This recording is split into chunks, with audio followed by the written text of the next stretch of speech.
다 같이 성경을 들고 일어서시기 바랍니다. 봉독해 드릴 하나님의 말씀은 요한계시록 18장 1절에서 24절 전체가 되는데, 제가 1절에서 6절 말씀까지만 제가 봉독을 하겠습니다. 이것은 하나님의 말씀입니다. 이일 후에 다른 천사가 하늘에서 내려오는 것을 보니 큰 권세를 가졌는데 그의 영광으로 땅이 환하여지더라. 힘찬 음성으로 외쳐 이르되 무너졌도다 무너졌도다 큰 성 바벨론이여, 귀신의 처소와 각종 더러운 영이 모이는 곳과 각종 더럽고 가증한 새들이 모이는 곳이 되었도다. 그 음행의 진노의 포도주로 말미암아 만국이 무너졌으며 또 땅의 왕들이 그와 더불어 음행하였으며 땅의 상인들도 그 사치의 세력으로 치루하였도다 하더라. 또 내가 들으니 하늘로부터 다른 음성이 나서 이르되 내 백성아 거기서 나와 그의 죄에 참여하지 말고 그가 받을 재앙들을 받지 말라. 그의 죄는 하늘에 사무쳤으며 하나님은 그의 불의한 일을 기억하신지라. 그가 준 대로 그에게 주고 그의 행위대로 각절을 갚아주고 그가 섞은 잔에도 각절이나 섞어 그에게 주라. 아멘. 네, 앉으시기 바랍니다. 오전 예배 시간에는 7번째 대접 재앙의 계시에 대해서 말씀을 드렸습니다. 7 대접 재앙의 특징은 하나님의 진노를 가득히 담은 재앙이라는 것과 7 대접 재앙이 마치면 하나님의 진노가 맞춰진다라고 하는 것이 7 대접 재앙의 특징이라고 할 수가 있습니다. 요한계시록에서는 하나님께서 죄악된 세상을 불로 심판하시는 메시지가 5군데 나와 있다라고 여러분들에게 말씀을 드렸습니다. 심판에 대한 계시는 제가 늘 말씀을 드리고 오전에도 그 5가지의 본문에 대해서 여러분들에게 말씀을 드렸습니다. 동일한 사건을 계시의 모양을 바꾸어서 5번이나 그것도 요한계시록 한 책에서 중복했다라고 하는 이 계시는 그만큼 이 사건이 중요하고 또 이 계시가 반드시 이루어진다라고 하는 이러한 의미를 가지고 있다라고 제가 말씀을 드렸습니다. 어떤 사람은 어떻게 하나님이, 사랑의 하나님이 이 세상을 불로 그렇게 사람들을 심판할 수 있겠는가라고 의문을 제기하는 사람들도 있지만, 그것은 지극히 인간적인 편에서 생각하는 것이고, 성경을 통해서 하나님께서 그렇게 하실 수밖에 없는 그 근거가 성경을 읽어보면 성경에 다 나옵니다. 노아 시대에 물로 심판했던 것과 그 다음에 이제 요한계시록에서도 지금 대접도 첫째에서 7번째 대접을 다 설교를 했지만, 여러분 그걸 보시면 요한계시록 안에 하나님이 심판을 하실 수밖에 없는 그러한 분명한 이유를 가지고 있다라고 하는 말입니다. 지금 시대하고 앞으로 가면 갈수록 점점 더 상황이 달라지는 게 뭐냐면, 모든 인류가, 그러니까 생명책에 기록되지 않는 그 불신자들, 불택자들이죠. 모든 사람들이 하나도 빠짐없이 예수님 재림 직전에는 하나님을 불신하고 적그리스도라고 하는 정치적인 단일 인물을 하나님으로서 우상을 숭배하듯이 경배합니다. 다 합니다. 다. 그다음에 하나님을 대적하고 교회를 박해하고 성도들을 핍박하는데 많은 사람들도 죽이는 일도 서슴지 않고 행하기 때문에 더 이상 이 세상은 소망이 없을 정도. 왜냐하면 노아 시대 때 왜 하나님이 노아의 8 식구 외에 다 물로 홍수로 심판했겠습니까? 같은 원리입니다. 그래서 베드로 사도는 노아 시대에는 물로 하나님이 심판했던 것과 같이 앞으로는 하나님께서 불로 심판을 할 것인데, 그 불로 심판하는 대상들이 경건치 아니한 사람들에 대한 그런 심판과 멸망이다라고 베드로후서 3장 6절과 7절의 말씀을 제가 오전에도 말씀을 드렸습니다. 그래서 이제 요한계시록의 이 종말에 관한 멸망에 관한 이 사건이 5군데가 나오는데, 다시 말씀을 드리면 계시록 6장 12절과 17절의 6번째 인의 내용이 세상 멸망의 계시고요, 다음에 이제 계시록 8장 3절과 5절이 금양류를 땅에 쏟는 사건도 하나님이 이 세상을 심판하신다고 하는 계시입니다. 다음에 이제 세 번째는 계시록 14장 17절과 20절에 땅에 익은 포도송이에 대한 추수도 이 세상을 멸망하시는 심판하시는 하나님의 계시고, 다음에 계시록 16장 17절과 21절 오전에 설교했던 내용이 일곱 번째 대접의 내용이 이 세상을 심판하시는 것이고, 이제 마지막으로 다섯 번째 본문이 오늘 18장 전체가 큰 성 바벨론에 대한 이 멸망이라고 하는 이 부분에 대해서 여러분들에게 말씀을 드리겠습니다. 이제 1절부터 24절 엄청난 내용입니다. 제가 2년 전인가는 이것을 3시간 설교를 했습니다. 근데 이번에는 정말로 용어 해설이기 때문에 자세하게는 안 하고 어떤 주제에 대한 걸 가지고 제가 지금 설교를 하고 있는데, 오늘은 좀 설교가 1시간 안에 전체를 언급하려고 그러면 자세하게는 못해도 제가 이제 중요한 것 해가지고 말씀을 드리겠습니다. 우선 요한계시록 18장의 내용을 세분화해보면 1절에서 8절까지가 큰 성 바벨론을 멸망한 것을 선언하고요. 다음에 9절에서 20절까지가 이 세상이 멸망할 때 세 부류의 사람들의 애가가 이제 기록되어져 있고요. 다음에 20절에는 바벨론의 심판으로 말미암아 성도들은 즐거워하라고 하는 또 말씀이 나오고, 마지막 네 번째는 21절에서 24절은 큰 성 바벨론이 멸망되는 그 내용을 이제 기록이 되어져 있습니다. 우선 이제 계시록 18장은 문학적인 유형으로 볼 때 심판의 노래로 알려져 있습니다. 이는 마치 구약 성경 선지서에 나오는 일부 내용과 매우 좀 유사한 성격이 있는데요.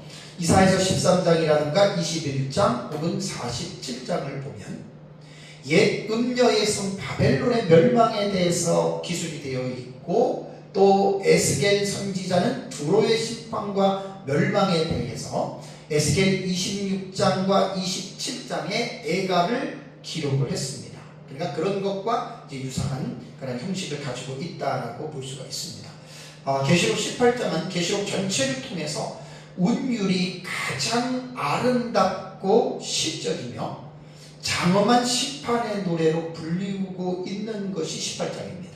그래서 요한계시록 18장이 기록된 이 세상의 큰 성 바벨론의 멸망은 상당히 모든 사람들에게 중요한 메시지를 던지고 있는데요. 첫 번째는 이 세상의 정치적이고 경제적인 권세자들에게 큰 슬픔을 안겨줍니다.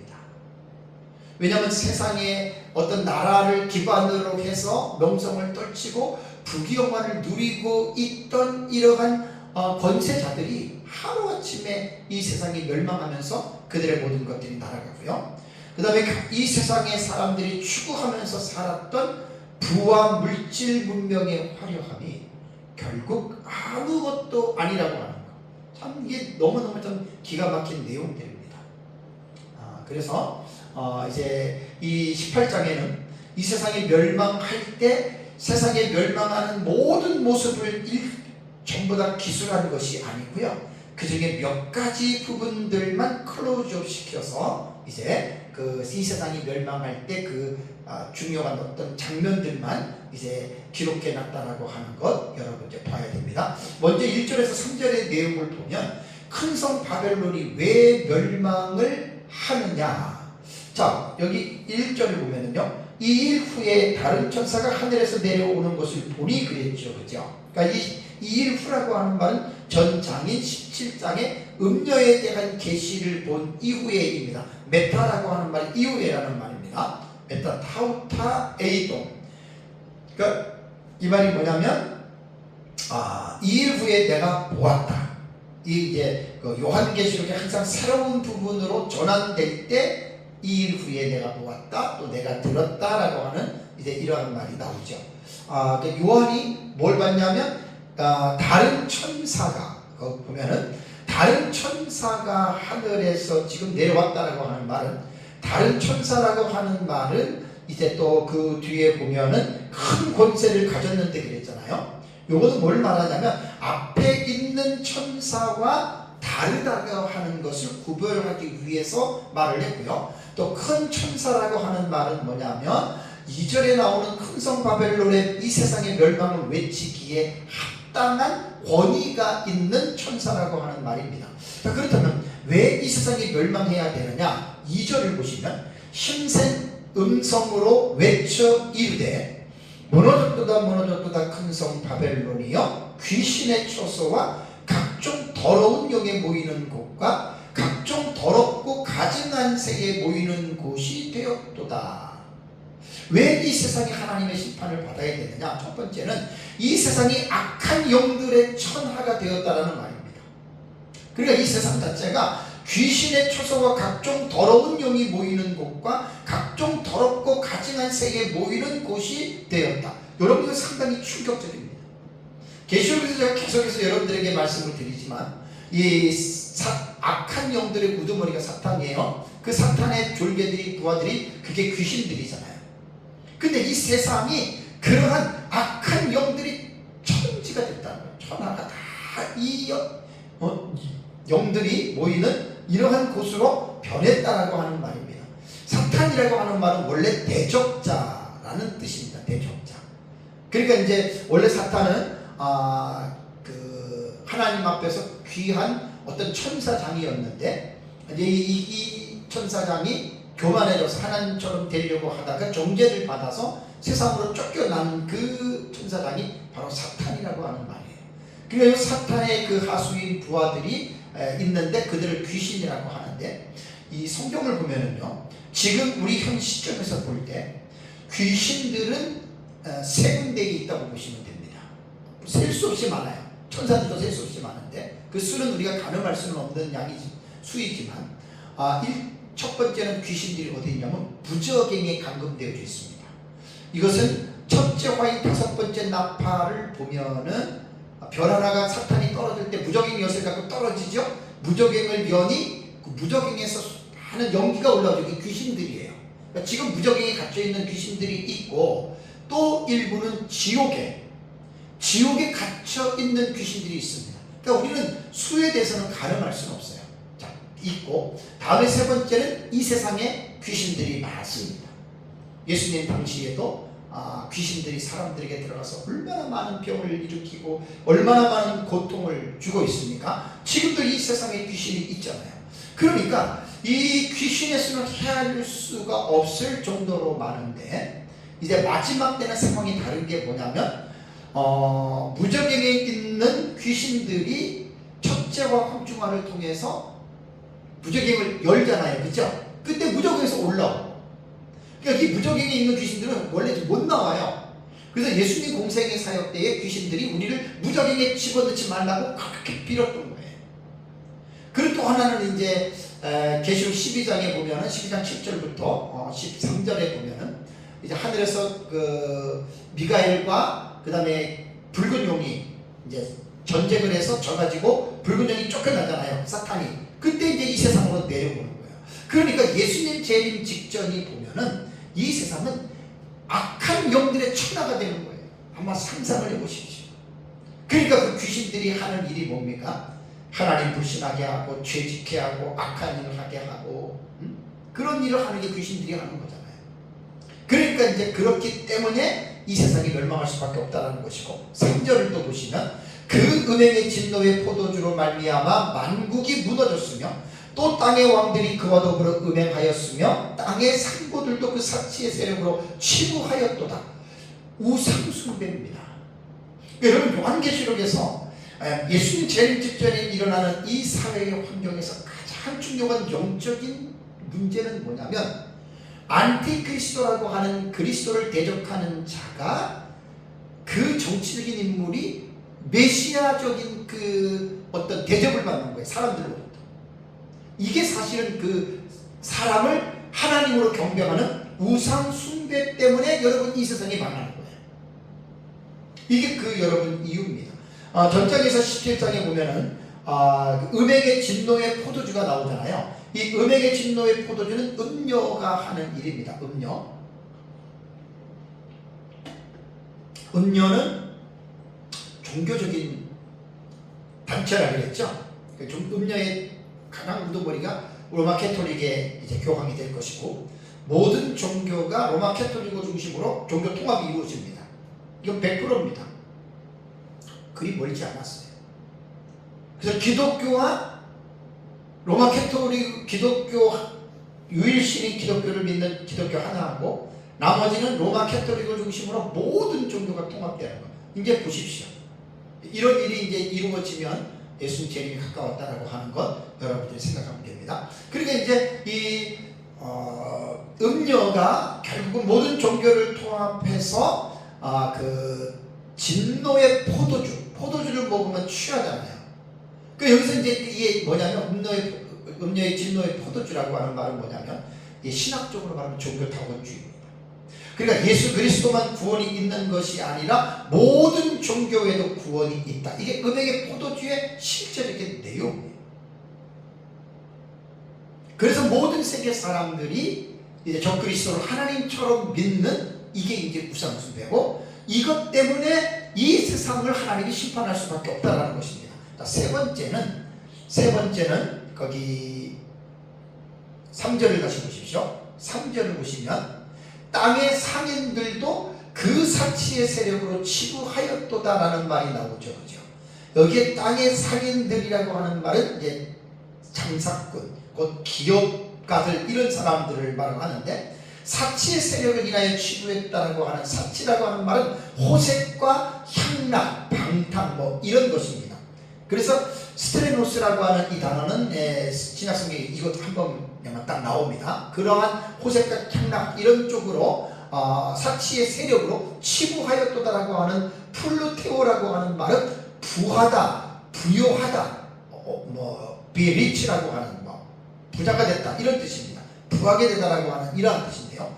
이 말은 뭐냐면 땅의 왕들이 사치로 인해서 기업가들이 이런 사람들이 돈을 많이 벌어서 이제 그런 것들로 인해서 과도한 사치 문화로 인해서 그들이 큰 돈을 벌어서 부유하게 사니까, 여러분 그렇게 돈 많고 그렇게 잘 사는 사람들이 하나님 필요 없잖아요. 그들은 그 돈을 가지고 세상에서 자기들이 하고 싶은 모든 일들을 마음대로 행하다가 그들은 죄를 물먹든 마시는 그런 사람들이잖아요. 그러니까 위에서 우리 이 말씀을 통해서 알 수 있는 것은 인류 종말의 바벨론 사회, 이 세상의 이 사회는 물질적인 부여로 인하여 향락적인 삶을 추구하는 것으로 우리는 볼 수가 있습니다. 예수님께서는 마태복음 24장 37절과 39절에 노아의 때와 같이 인자의 임함도 그러하리라. 예수님의 재림도 노아의 때와 같다는 거예요. 그러면서 홍수 전에 노아가 방주에 들어가던 날까지 그 시대, 노아 시대 사람들이 어떻게 살았냐면, 사람들이 먹고 마시고 장가들고 시집가고 있으면서 홍수가 나서 그들을 다 멸하기까지 깨닫지 못하였으니 인자의 임함도 이와 같으리라. 그러니까 예수님의 말씀이 정확한 거예요. 점점 가면 갈수록 이 세상은 사치로 치부의적인 그러한 삶을 살아가게 됩니다. 물질문명, 배금주의, 황금, 쾌락주의 이렇게 된다는 거예요. 또 누가복음 17장 28절에도 또 롯의 때와 같으리니 사람들이 먹고 마시고 사고 팔고 심고 집을 짓더니 그렇게 된다는 거예요. 그래서 베드로후서 2장 10절 14절 한번 보세요. 기가 막힌 말이 있어요. 베드로후서 2장 여러분 12절과 14절을 보면 베드로가 이런 말을 했습니다. 그러나 이 사람들은 본래 잡혀 죽기 위하여 난 이성 없는 짐승 같아서, 이게 구원받지 않는 불신자들을 말하는 거예요. 이성 없이 태어난 짐승과 같은 인간이라는 거예요. 인간은 이성이 있잖아요. 그러면서 뭐라고 이야기를 하냐면, 그 알지 못하는 것을 비방하고 그들의 멸망 가운데서 멸망을 당하며 불의의 값으로 불의를 당하고, 이들의 삶을 어떻게 베드로는 묘사했냐면 낮에 즐기고 노는 것을 기쁘게 여기는 자들이니 점과 흠이라 라고 말했습니다. 그리고 너희와 함께 연애할 때에 그들의 속임수로 즐기고 놀며 음심이 가득한 눈을 가지고 범죄하기를 그치지 아니하고 굳세지 못한 영혼들을 유혹하며 탐욕에 연단된 마음을 가진 자들이니 저주의 자식이라. 하나님을 믿지 않는 사람들의 삶이 다 이렇다고 보시면 됩니다. 그러면 어떤 사람은 이렇게 질문할 수가 있겠죠. 불신자들 중에서도 양심적으로 사는 사람들 많습니다. 양심의 법에 의해서 사는 사람들. 근데 여러분, 양심의 법에 의해서 살지만 그들 속에서 하나님에 대한 인식이 없고 하나님에 대한 그 믿음이 없습니다. 그리고 그들은 양심의 법에 그냥 지배를 받을 뿐이지, 그들이 그리스도인들처럼 먹든지 마시든지 무엇을 하든지 하나님의 영광이라고 하는, 예수 그리스도의 영광이라고 하는 그 목적을 가지고 사는 사람은 보신다 한 사람도 없습니다. 전부 다 어떤 자기의 이런 인류의 어떤 이런 것 가지고 그들이 살아가고, 결국 그것은 하나님의 영광이 아니라 자기의 이름, 자기들을 과시하는 그런 자기 영광, 인간 영광의 중심으로 살기 때문에 그들은 보지 않아도 그 탐욕에 연관된 그런 마음으로 이 본문의 말씀을 다 해석하면 됩니다. 뭐 도덕과 윤리적인 차원에서 지금 말을 하는 게 아니라 영적인 면까지 이 베드로의 말은 함께 섞어서 이 말씀을 여러분 볼 수 있어야 됩니다. 그러니까 이런 사람들은 영혼이 죽은 자들이기 때문에 자신의 영혼에 대해서 관심이 없고, 또 인간을 창조하신 창조주 하나님에 대해서 의식이 없는 자들이에요. 그러니까 내일 죽을 터이니 먹고 마시다라고 하는 육신적인 삶이 그들이 보편화된 삶의 철학이 된 것이라는 말입니다. 그래서 하나님이 이 세상을 불로 심판하신다. 7번째 대접으로. 자, 다음에 이제 두 번째는 하나님의 자녀들을 향한 경종이 4절에서 8절에 나옵니다. 4절을 볼까요? 자, 18장 4절을 보니까 또 내가 들으니 하늘로부터 다른 음성이 나서 이르되 내 백성아 거기서 나와 그의 죄에 참여하지 말고 그가 받을 재앙들을 받지 말라. 이 하나님의 백성들을 향한 경고의 음성입니다. 여러분, 롯이 살던 그 소돔과 고모라를 보십시오. 그 경건한 자가 얼마나 그 소돔과 고모라에 살던 그들의 방탕과 음란한 삶 때문에 얼마나 여러분 하나님의 그 택자인 롯이 마음이 상한 줄 아십니까? 그러니까 이 세상이 죄악으로 치달을 때, 여러분, 우리 하나님을 믿는 사람들은 여기에서 어떤 자칫 잘못하면 우리가 그 죄악의 파도에 우리가 여러분 쓸려갈 수가 있어요. 그건 어쩔 수가 없는 거예요. 그래서 하나님의 백성들을 향한 이 경고가 내 백성은 거기서 나와 그의 죄에 참여하지 말고 그가 받을 재앙들을 받지 말라.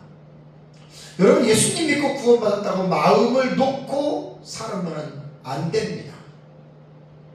베드로는 말세에 사는 성도들에게 마귀가 우는 사자처럼 두루다니며 삼킬 자를 찾는다라고 교훈을 했죠. 정신 차려야 됩니다. 그래서 요한계시록에서는 7교회를 향해서 기록된 말씀들 가운데에 공이 2가지의 공통적인 메시지가 있죠. 귀 있는 자는 성령이 교회들에게 하시는 말씀을 들으라 하고, 또 하나는 이기는 자라고 하는 말씀이 있습니다. 그러니까 그리스도인들은 어느 시대든지 간에 이기는 신앙생활을 하라는 말입니다. 이긴다라고 하는 니콘티라고 하는 이 동사가 현재 분사, 능동태라 그랬죠. 현재 분사는 계속적입니다. 계속적인 용법입니다. 과거에도 현재에도 미래에도 계속적으로 그렇게 하는, 이기라는 거예요. 이기라는 거예요. 능동태이기 때문에 억지로 신앙생활을 이기는 게 아니라 자발적으로 자원하는 마음으로, 성령의 능력을 의지하고 자기 스스로가 자원하는 마음으로, 능동태의 개념이 그런 거잖아요. 이기는 신앙생활을 하는 거예요. 요한계시록을 잘 읽으면 이런 부분들이 여러분 다 나옵니다. 그래서 열처녀 비유에서처럼 슬기로운 5처녀들이 등불을 준비한 것처럼 성도들은 초대교회든 중세교회든 근대교회든 현대교회든 미래의 교회든 간에 교회는, 목사는 성도들에게 이기는 자라고 하는 이 동사 하나의 의미를 잘 깨달아서 계속해서 어느 시대든지 간에 성도들이 이기는 신앙생활을 하도록 그렇게 가르쳐야 됩니다. 구원받은 하나님의 자녀들이 물질 문명과 쾌락에 취하여 흥청망청 살 수 있습니다. 그렇죠. 지금 그런 사람들이 교회 안에 얼마나 많습니까? 한 발은 세상에, 한 발은 교회에 많습니다. 바울은 골로새 교회 성도들에게 권면하기를, 골로새 3장 1절과 2절을 보시면, 그러므로 너희가 그리스도와 함께 다시 살리심을 받았으면 위의 것을 찾으라. 이 말은 뭐냐면, 구원을 받았으면, 너희들이 하나님의 자녀가 되었다면 위의 것을 찾으라. 거기는 그리스도께서 하나님 우편에 앉아 계시느니라. 위의 것을 생각하고 땅의 것을 생각하지 말라. 구원받은 자들이 삶의 목표와 초점을 정확하게 설정해 놓고 살아가라고 하는 말입니다. 그 다음에 이제 5절을 보시면 하나님이 세상의 죄를 기억하십니다. 5절에 그의 죄는 하늘에 사무쳤으며 하나님은 그의 불의한 일을 기억하시는지라. 하나님이 모르시는 게 뭐가 있겠습니까? 근데 여기에서 18장 5절 이후부터는 3인칭 단수예요. 그라고 하는 이 글을 참 해석하기가 애매합니다. 이게 음료로 봐야 되느냐, 아니면 세상 사람들을 의인한 것으로 봐야 되느냐, 아니면은 또 도시를 말하는 것입니다. 상당히 이게요, 제가 연구를 하다 보니까 정확하게 구분하기가 참 힘들어요. 그래서 요한계시록 18장을 보면 음녀가 은행의 포도주로 세상 사람들을 먹여 그들로 취하게 만든 결과 이 큰 성 바벨론이 음녀의 도시가 되었다, 이런 뜻입니다. 그래서 4절에서 20절까지 나오는 그라는 인칭 대명사는 음녀로 보거나 또는 음녀가 은행의 포도주로 세상을 취하게 만든 세상 사람들로 동일하게 보아도 틀리지는 않는 해석인데, 그러나 제가 이제 이 부분에 대해서는 제 책의 771페이지에서 777페이지 그 부록 이 부분에 요 부분을 제가 나름대로 좀 정리를 해놨습니다. 그래서 이제 요한계시록에 나타난 그에 대한 해석 아우토스 해가지고 이제 요 부분에 대해서 여러분들이 좀 관심 있는 분들은, 제 책 있는 분들은 책을 보시면 됩니다. 그래서 여기 그라고 하는 자는 개역 성경에는 그라고 했고, 바른 성경 공동번역 한글 킹제임스 현대어 성경에는 그 여자, 요 음녀입니다. 그 다음에 이제 표준세 번역에는 그 도시, 또 세상, 또 이렇게 번역들을 해서 상당히 이 부분들은 이제 이게 어떤 대상을 말하는지를 잘 문맥을 통해서 이걸 살펴봐야 되고요. 그 다음에 이제 세상의 죄를 갑절로 심판하신다고 하는 말이 6절과 8절에 나옵니다. 자, 6절에 보면은요, 그가 준 대로 그에게 주고 그의 행위대로 갑절을 갚아주고 그의 섞은 잔에도 갑절이나 섞어 그에게 주라라는 말이 있습니다. 자, 하나님의 심판은 세상 사람들이 행한 것에 대한 보응인데 갑절로 하나님께서 갚아주신다 라고 하는 말입니다. 심판할 이유는 7절을 보시면 그가 얼마나 자기를 영화롭게 하였으며 사치하였던지 그만큼 고통과 애통함으로 갚아주라. 그가 마음에 말하기를 나는 여왕으로 앉은 자요 과부가 아니라 결단코 애통함을 당하지 아니하리라 하니, 여기서는 이제 그를 음녀로 해석을 하면 됩니다. 음녀의 무리들. 그래서 여기는 자신의 부귀 영화와 사치로 하나님이 심판을 할 수밖에 없다라고 하는 말입니다. 여기 뭐 자기를 영화롭게 하고 사치스러운 삶을 살고, 이것은 뭐냐면 하나님이 인간을 지으신 목적이 인간 자신이 영화롭게가 아니라 하나님을 영화롭게 하기 위해서 하나님이 인간을 만든 겁니다. 그래서 로마서 1장 21절을 보면 하나님을 알되 하나님을 영화롭게도 아니하며 감사하지도 아니하며 라는 말이 나옵니다. 하나님을 영화롭게 하는 것이 인간이 존재하는 목적입니다. 사치라고 하는 것도 방탕한 그런 것을 말하죠. 그러니까 인류 마지막 바벨론 사회는 사치와 향락과 방탕의 사회입니다. 그러니까 전부 다 하나님은 없고 어떤 인간의 어떤 말초적인 신경을 자극해서 육체적인 삶으로 나락하는, 이성이 없이 태어난 짐승과 같은 존재로 사람들이 그렇게 바뀌어진다는 말입니다. 그래서 하나님께서 그들을 심판할 수밖에 없다. 8절을 보시면 그러므로 하루 동안에 그 재앙들이 이르리니 곧 사망과 애통함과 흉년이라 그가 또한 불에 살라지리니 그를 심판하시는 주 하나님은 강한 자이심이다. 하루 동안이라고 하는 말은 그냥 문자적으로 24시간 보면 될 것 같습니다. 뭐 세상에 불타는 거 뭐 그렇게 사람이 다 죽어가는 그런 과정들, 심판하는데 그렇게 되고, 또 심판의 어떤 여파가 있어요. 그거는 조금 이제 제가 다음에 지구가 불이 타는 심판은 하루 동안에 이렇게 일어나지만 그것이 전부 다 소진되기까지는 한 30일 한 달 정도로 보는 것이 옳은데, 그게 다니엘서 12장 11절의 말씀 1290일에 된 계시가 이 본문에 해당되니까 그건 그냥 넘어가겠습니다. 그렇게만 알고 있으면 되고요. 자, 이제 이러한 지구가 세 갈래로 갈라져서, 오전에 말씀드린 대로 지구가 세 갈래로 갈라져서 압이 그 안에 현장이 되고, 이 사람들이 불에 타고 40에서 60km가 되는 우박이 떨어져서 막 사람들이 난리가 나잖아요. 그때 이제 이 땅에 속한 자들의 애가가 있습니다. 9절에서 19절까지의 내용입니다. 계시록 18장 9절에서 19절에는 큰 성 바벨론이 멸망할 때, 곧 세상이 멸망할 때 땅의 왕들과 상인들과 해운업에 종사하는 자들, 딱 세 부류예요. 그러니까 이 세 부류에 있는 사람들을 클로즈업 시켜가지고 사도 요한이 그걸 하나님이 보여주게 한 것이고, 사도 요한이 그것을 18장에 기록을 했습니다. 애가라고 하는 우리말의 의미는 슬픈 심정을 읊은 노래, 사람의 죽음을 슬퍼하는 노래라고 하는 말입니다. 그러니까 계시록 18장 9절과 19절은 이러한 애가의 형식으로 땅의 왕들과 상인들과 해운업에 종사하는 자들이 이 슬픔을 노래하는 그러한 차원에서 이제 기록을 했습니다. 우선 9절과 10절을 보시면 땅의 왕들에 대한 애가입니다. 그와 함께 음행하고 사치하던 땅의 왕들이 그랬죠. 그가 불타는 연기를 보고 위하여 울고 가슴을 치며 그의 고통을 무서워하며 멀리 서서 이르되 화이토다 화이토다 큰 성 견고한 성 바벨론이여 한 시간에 내 심판이 이르렀다 하리로다라고 하는 말이 나오죠. 땅의 왕들은 뭡니까? 그 나라의 지도자들이에요.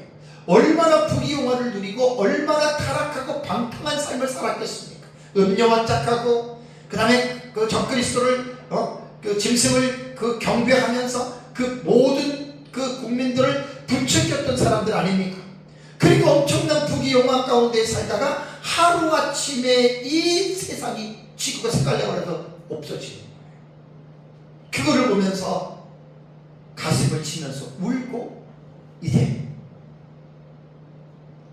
애가하는 내용이 나옵니다. 다음에 11절과 16절은 두 번째 애통하는 무리들이 이 땅의 상인들입니다. 11절을 보시면 땅의 상인들이 그를 위하여 울고 애통하는 것은 다시 그들의 상품을 사는 자가 없습니다. 땅의 상인들은 큰 성 바벨론의 임금들과 왕족들과 장군들과 부자들과 강한 자들에게 사치스러운 생활을 하도록 온갖 물품을 공급해주는 자들, 요즘으로 말하면 장사꾼들이죠. 기업인들이죠.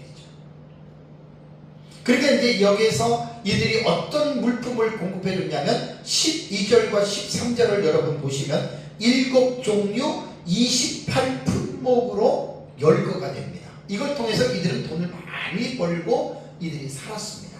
자, 12절과 14절을 보시면요, 다 여러분들이 12절과 14절 내용 보면은 귀금 석류 4가지가 금은 보석 진주 나오고요, 의류 종류 4가지가 세마포, 자질옷감, 비단, 붉은 옷감이 나오고, 장식 품류가 6가지로 향목, 상아, 값진나무, 구리, 철, 대리석이 나오고, 고급 향료가 5가지, 계피, 향료, 향유를 몰량이요. 그 다음에 유황이 나오고, 식료품류 3가지가 포도주, 감람류, 밀가루가 나오고, 가축류 3가지가 소, 양, 말과 수레, 이렇게 나옵니다.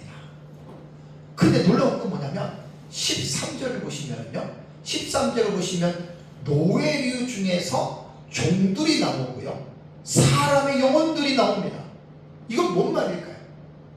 나머지는 여러분 우리가 뭐 그런 대로 우리가 이제 이해가 간다고 해요. 이해를 할 수 있고 장사하는 사람들이기 때문에 뭐 이거는 충분히 우리가 이해를 하는데, 이 지금 종들하고 사람의 영혼들이라고 하는 말은 뭘까요? 영혼들이라고 하는, 사람의 영혼이란 영적인 생명을 말하기보다는 육체적인 생명을 말하는 것으로 우리 본문을 봐야 되는데, 공동 번역과 표준세 번역에는 사람들의 목숨으로 번역을 했습니다. 자, 이 말이 뭐냐면 땅의 상인들이 거래하는 상품들은 하나님의 형상대로 지음을 받은 사람들까지 취급한다는 거예요. 인신매매 뭐 이런 거죠. 지금 우리가 살아가고 있는 현 세상은요, 하나님의 형상대로 지음을 받은 인간의 존엄과 생명을 매우 우습게 가볍게 여기는 사회에서 여러분 우리는 살아가고 있습니다. 그러니까 인류 종말의 바벨론 사회는 인간의 쾌락과 사악한 심성으로 인하여 인간의 존엄성이 무시되고 때로는 파리 목숨보다 못할 정도로 인간의 목숨까지도 그렇게 취급한다라고 하는 말입니다. 현대 사회는 돈으로 사람들을 노예로 부리는 사회이며 사람의 몸과 목숨까지도 상품화가 되어 상인들의 치부의 수단으로 이용이 된다는 것입니다. 다시 말씀드리면 사람은 하나님의 형상대로 지음을 받은 존귀한 존재들입니다. 돈이 없어도 배우지 못해도 하나님의 형상대로 지음을 받은 인격의 존엄성을 가지고 있는 존재거든요. 타락한 현대사회의 구조는 인간의 쾌락과 방탕함을 이루기 위한 수단으로서 사람을 사용합니다. 비극적이죠. 점점 이러한 일들이 많아지는데 인류 종말의 사회는 상상을 초월할 정도로 인간의 영혼, 사람의 목숨까지도 이제 그렇게 사용하고 있다라고 하는 말입니다. 자, 그리고 이제 14절을 보면은 세상에서 이제 없어지는 것들이 있습니다. 자, 14절. 바벨론아 내 영혼이 탐하던 과실이 내게서 떠났으니 맛있는 것들과 빛난 것들이 다 없어졌으니 사람들이 결코 이것들을 다시 보지 못하리라. 자, 우리가 세상에 살면서 과일이라든가 음식이라든가 그 다음에 우리가 누리는 것들 나쁜 게 아니라 좋은 것입니다. 근데 이 세상의 심판을 받으면 그런 것들이 이제 없어진다는 거예요. 불에 타서 다 없어지는 거예요. 우리 주변에 좋은 것들 많잖아요. 근데 이 세상이 불에 탈 때 그것이 과연 남겠습니까? 자, 그 다음에 상인들의 애통은 15절과 16절 볼까요? 바벨론으로 말미암아 치부한 이 상품의 상인들이 그의 고통을 무서워하며 멀리 서서 울고 애통하여 이르되 화이또다 큰 성이여 세마포 옷과 자주옷과 붉은 옷을 입고 금과 보석과 진주로 꾸민 것인데. 그러니까 땅의 상인들도 세상에서 온갖 상품을 교류시킴으로 해서 부를 축적한 사람들인데 그들의 삶의 터전이 세상에 불에 타서 없어지는 것을 보고 그들은 울고 슬퍼하면서 애통하는 거예요. 아, 세마포옷과 자주옷과 붉은 옷을 입고 금과 보석과 진주로 꾸민 것인데 이 세상이 막, 그런데 그 정도 타서 지금 없어지는 겁니다. 이 하나님의 심판입니다. 땅의 상인들은요, 특징들이 왕들도 그렇고 다 그렇잖아요. 창조주 하나님에 대한 생각은 안중에도 없습니다. 그 짐승과 같이 먹는 것, 사치와 허영과 탐욕에 연단된 자들로서 육체에 속한 자들의 모습을 아주 적나라하게 지금 보여주고 있잖아요. 노아 시대에도 그랬단 말이에요. 먹고 마시고 장가들고 시집가고 있으면서 홍수가 나서 저희를 멸하기까지 깨닫지 못했다. 그러니까 세상 사람들은 하나님이 없기 때문에, 영원히 구원을 받지 못했기 때문에 하나님도 알지 못하고 이 세상에서 이성이 없는 짐승과 같이 먹고 마시고 즐기고 쾌락과 방탕과 향락을 누리다가 그들은 죽음은 지옥의 형벌로 떨어지는 것이 예수를 믿지 않는 사람들의 최후 마지막에 여러분 그들의 가는 길입니다.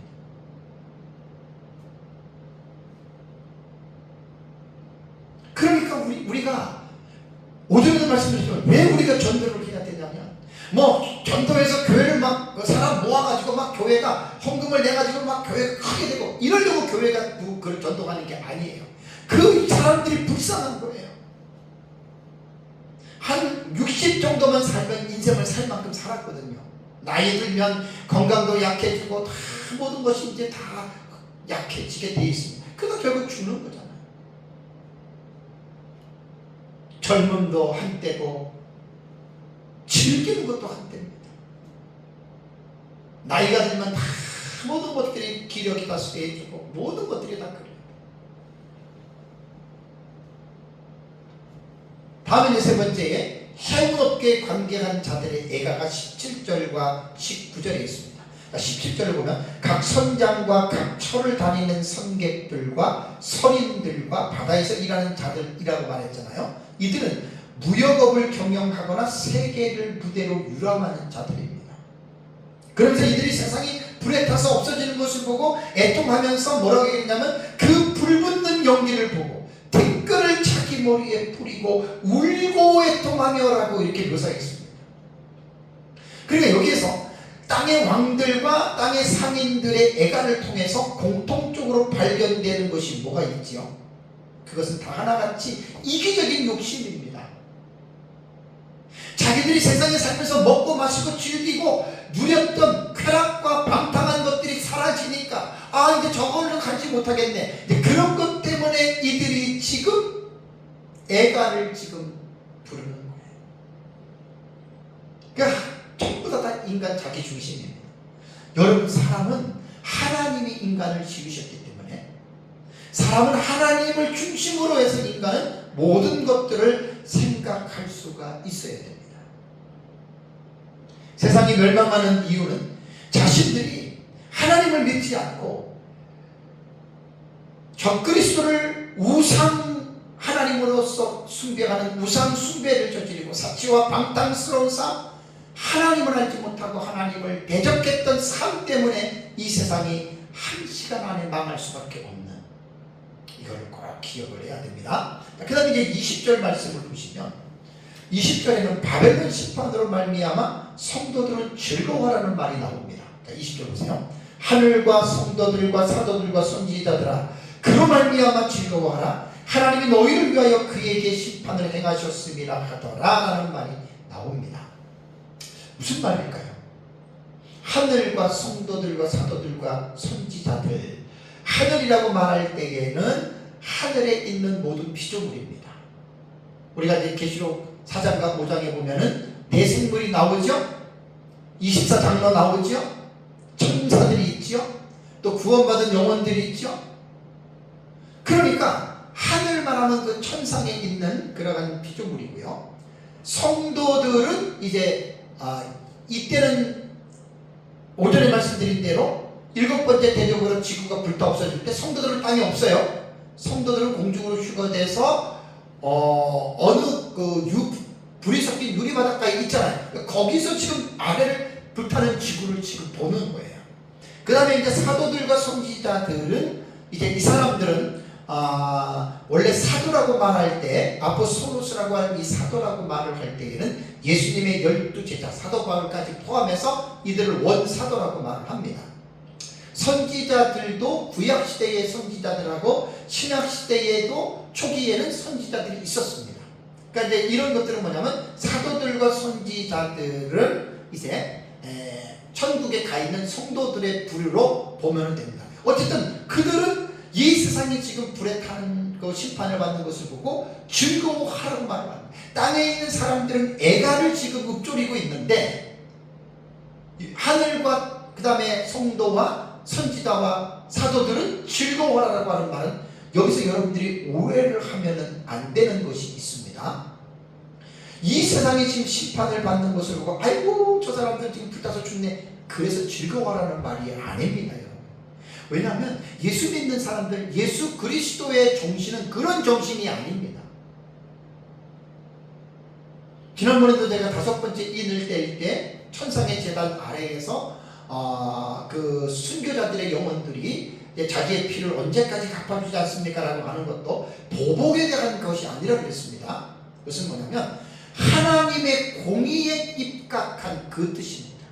그러니까 하나님께서는 7번째 대접으로 이 세상에 불신자들을 하나님이 심판하시는 이유는 하나님의 어떤 개인적인 감정이나 그런 게 아니라 공의입니다. 공의. 올바른 어떤 하나님의 의. 그 공의가, 그 공의 가운데에 상선벌악의 하나님이잖아요. 그래서 이러한 공의로운 심판을 보고 성도들은 사람들의 고통을 보고 즐기라는 말이 아니라 하나님의 공의로운 심판으로 인해서 성도들은 그 상태에서 즐거워하라고 이렇게 성경은 말을 하고 있습니다. 그다음에 이제 바벨론의 영원한 멸망을 볼까요? 21절에서 24절은 이제 이 세상이 심판을 받는 그 부분을 또 다시 요약을 해놨는데요. 21절을 보니까 이에 한 힘센 천사가 큰 맷돌 같은 돌을 들어 바다에 던져 이르되 큰 성 바벨론이여 이같이 비참하게 던져져 결코 다시 보이지 아니하리로다. 그러니까 바벨론의 이 세상이 멸망하는 것을 또 다른 각도에서 표현한 거예요. 7번째 대접에서는 지구가 세 갈래로 갈라지는 것이고, 또 여기서 21절에서는 어떤 힘센 천사가 큰 맷돌을 바다에 던져 이 어떤 그 세상을 심판하시는 그 어떤 묘사가 약간 좀 다르다라고 하는 이제 그러한 말입니다. 다음에 이제 이렇게 이제 세상이 멸망하다 보니까 22절을 보시면은요, 사라지는 것들이 있습니다. 또 검은 것 타는 자와 풍요하는 자와 퉁소 부는 자와 나팔 부는 자들의 소리가 결코 다시 내 안에서 들리지 아니하고 그랬지. 여기에 오는 사람들은 예술인들입니다. 예술인들. 그러니까 바벨론 사회에서 연회 같은 것들이 사라진다는 거예요. 그렇죠. 지금은 세상에서 연애들이 얼마나 많습니까? 개인의 생일부터 시작해서 잔치 얼마나 많습니까? 전 세계적으로. 세상이 망하는데 그런 것들이 무슨 필요가 있겠어요? 다음에 22절을 보십시오. 어떠한 세공업자든지 결코 다시 내 안에서 보이지 아니하고, 여기에 세공업자라고 하는 이 테크네라고 하는 말은 전문 기술자를 말합니다. 그러니까 요한계시록 18장 11절과 13절에 언급된 바벨론 사회의 사치 품목 중에 고가의 장식재가 있었던 것으로 보아서 세공업은 산업에 있어서 중요한 요소였던 것을 알 수 있습니다. 지금도 마찬가지입니다. 이 사회 점점 그렇게 발전이 되어져 가는 것이죠. 이런 호치스러운 산업도 이 세상이 멸망하면 아무것도 쓸모없이 사라진다는 말입니다. 다음에 22절에 또 맷돌 소리가 결코 다시 내 안에서 들리지 아니하고 등불빛이 결코 다시 내 안에 비치지 아니하고. 이 맷돌 소리와 등불은요, 가정에서 일어나는 일상생활을 나타내는 것으로 비유적으로 묘사한 것으로 보면 될 수 있습니다. 여러분, 세상이 멸망하는데 가정이 무슨 필요가 있겠습니까? 뭔 소용이 있겠습니까? 여러분, 아무것도 소용이 없는 거예요. 다음에 23절을 보십시오. 신랑과 신부의 음성이 결코 다시 내 안에서 들리지 아니하리로다. 세상에 불에 타서 없어지는데 신랑과 신부가 무슨 필요가 있겠습니까? 상상을 초월하는 이야기잖아요. 하나님을 믿지 않는 사람들이 과연 이런 상상이나 할 수가 있을까요? 근데 하나님의 말씀이기 때문에 언젠가는 이러한 하나님의 심판이 있을 것이다. 그걸 지금 성경이 말하고 있는 거예요. 큰 성 바벨론의 멸망의 이유를 또다시 설명하고 있습니다.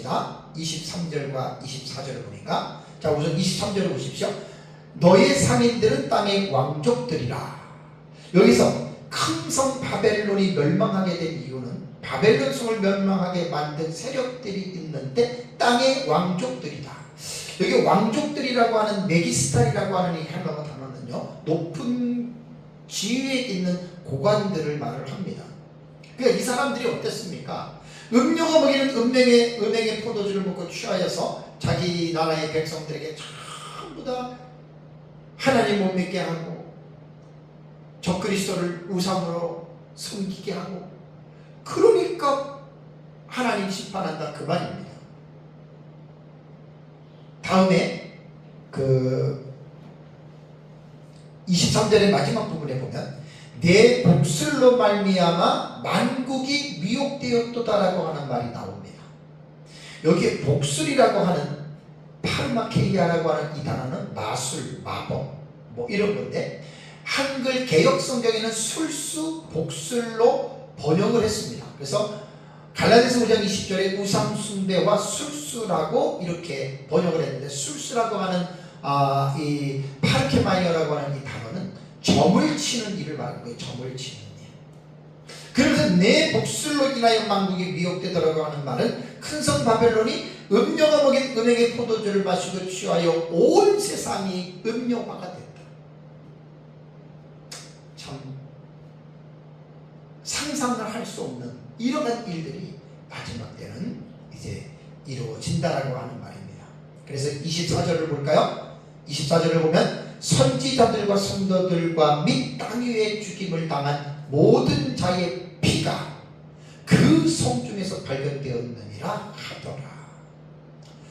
하나님의 세상을 멸망시키는 이유는 여러 가지가 있는데 그 중에 하나가 뭐냐면 선지자들과 성도들과 이 땅 위에 죽임을 당한 모든 자의 피 때문에 그 피값으로 하나님은 이 세상을 심판하신다는 말입니다.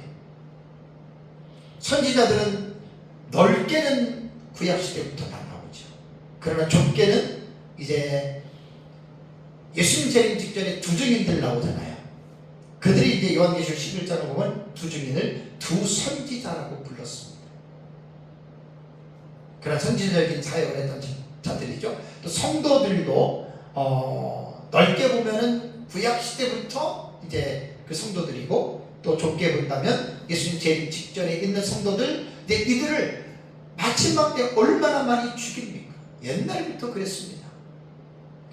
초대교회 시대의 로마 제국에서 기독교인들이 얼마나 많이 죽임을 당한 줄 아십니까? 여러분, 정말 기독교인들은 나쁜 사람들이 아닙니다. 정말 신실한 그리스도인들은 정말 믿을 만한 사람들입니다. 가짜 교인들 말고요, 가짜로 교회 다니는 사람들 말고 정말 예수 그리스도를 믿고 구원받은 정말 이 그리스도인들은 옛날이나 지금이나 삶이 다릅니다. 근데 그리스도인들이 왜 그분 죽임을 당하느냐? 죄를 져서 죽임을 당하는 게 아니라 예수 그리스도를 믿으라고 전도하는 이 전도 때문에 죽는 거예요.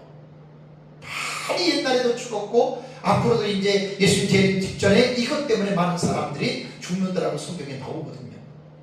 그러니까 여러분, 이 세상은 사람끼리 사는 것 같지만 영적인 세력들을 절대로 여러분 우리 무시하면 안 됩니다. 영적인 세력들이 존재합니다. 그래서 땅 위에서 죽임을 당한 모든 자의 피 때문에 하나님이 7번째 대접으로 이 세상을 하나님이 심판하시겠다라고 하는 이 사실입니다. 사랑하는 성도 여러분, 7번째 대접으로 반드시 이 세상은 하나님의 심판을 받아 멸망합니다. 이건 어떤 사람이 상상의 나래를 펴서 만들어 놓은 시나리오가 아니고 하나님의 말씀이 성경에 기록되어 있는 말씀이기 때문에 우리는 이 말씀을 믿어야 합니다. 왜? 하나님은 거짓말 하시는 분이 아니시기 때문에 그렇죠. 많은 사람들이 요한계시록을 보면서 재앙이나 진노나 심판을 볼 때 막 두려워하고 떠옵니다. 근데 여러분, 오전도 말씀을 드렸지만 7번째 대접이 쏟아져서 이 세상이 지구가 세 갈래로 갈라지고 지구가 이렇게 불심판을 받을 때 성도들은 여기에 없습니다. 예수님을 믿는 사람들은 이것하고는 상관이 없습니다. 왜? 그 성도들이 잘나고 똑똑하고 거룩하고 의로워서 성도들이 이런 심판을 받지 않는다는 것이 아니라 예수님 때문에 성도들은 안 받는다는 거예요. 여러분, 우리가 이 세상에서 착한 일을 열심히 해가지고 착한 일 때문에 만약에 우리가 구원을 받고 천국을 간다고 할 것 같으면 예수님이 전혀 소용이 없어요. 그죠? 근데 여러분, 아무리 인간이 착한 일을 한다 그러더라도 그 착한 일을 했다고 해서 그 자기가 지은 죄를 용서받을 수 있나요? 없습니다. 세상에서는 어떤 조건부로 당신이 어떤 일을 하면 어디 기부를 하면 그것 때문에 당신이 세상에서 지은 죄 예를 들면 교통사고 벌점 30점을 감해주겠다라고 하는 이런 것들은 세상에서는 할 수 있겠지만, 제가 말씀드린 것은 죄는 세상 간의 그런 죄가 아니라 하나님 앞에서 사람이 지은 죄에 대해서 말씀을 드립니다. 그러니까 우리가 아무리 착한 일을 해도 착한 일을 하는 것 자체로서는 칭찬은 받을 수 있고 상은 받을 수는 있겠지만 그 착한 일 때문에 죄 용서 받지는 못해요. 우리가 다 죄인으로 태어났고 우리가 죄를 많이 졌던 사람들이잖아요. 그래서 죄 용서 받는 것은 우리가 착한 일로 죄 용서를 받는 게 아니라 하나님이 우리 죄를 용서해 줘야 되는데, 그것이 예수 그리스도의 십자가의 죽으심을 통해서 우리를 용서해 주시는 거예요. 아무런 죄 없는 하나님이신 예수님께서 모든 사람들의 죄를 짊어지시고 그들을 대신해서 저주의 형벌의 죽음을 당하셨잖아요. 그래서 그 예수를 믿어야 죄를 용서받는다는 말입니다. 7번째 대접으로 이 세상이 불심판을 받을 때 성도를 한 사람도 없으니까 우리 예수 믿는 사람들은 걱정할 필요가 없어요. 그래서 우리가 전도를 해야 된다라고 오전에 제가 여러분들에게 말씀을 드린 겁니다. 우리가 예수님을 믿고 구원받았다고 성도들은 그 구원의 안도감에 도취되어서 사는 사람들이 아닙니다. 구원받은 우리는 이제 주변의 사람들을 생각해야 됩니다. 가깝게는 제일 가까운 이웃이 가족이죠. 그 다음에 친척이죠.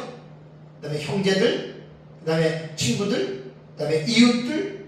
여러분, 그 사람들이 오늘 성경에서 7번째 대접으로 이 세상에 불로 심판을 받을 때 그 예수 믿지 않는 사람들은 그 심판의 희생양이 된다고 말이에요. 우리가 전도하는 것은 아까도 말씀드린 대로 전도해서 우리 교회 사람들 많이 불러 모아서 헌금 많이 나와가지고 우리 교회가 부자가 돼가지고 예배당도 짓고 이러려고 교회가 전도하는 게 아닙니다, 여러분.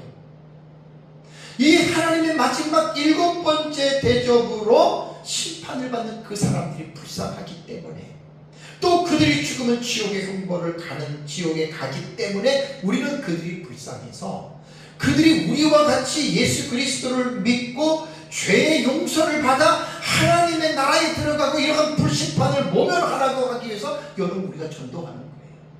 전도의 분명한 목표의식을 여러분 잊어버리시면 안 됩니다.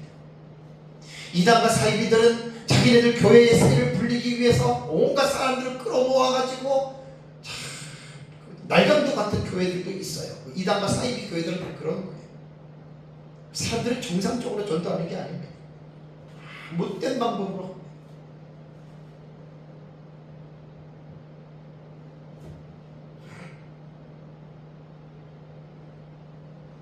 지금 인류는 역사의 종말이라고 하는 마지막 종착역을 향하여 계속해서 지금 질주하고 있습니다. 예수 그리스도의 재림이라는 종착역으로 볼 때 우리는 어디쯤 와 있을까? 아무도 몰라요. 때와 시기를 우리가 알 수 없어요. 어떤 분들은 제가 이제 종말론을 연구한다 그러니까 저한테 이렇게 물어본 사람이 몇몇 됩니다. 예수님의 재림이 한 어느 정도나 남았습니까? 10년이니까 20년이니까 이 얘기를 하길래 제가 그런 말씀 하지 말라. 아무도 몰라요. 다만 이제 예수님의 재림에 가까이 오면 징조가 나타나지요. 그 성경을 통해서 우리는 보는 거예요.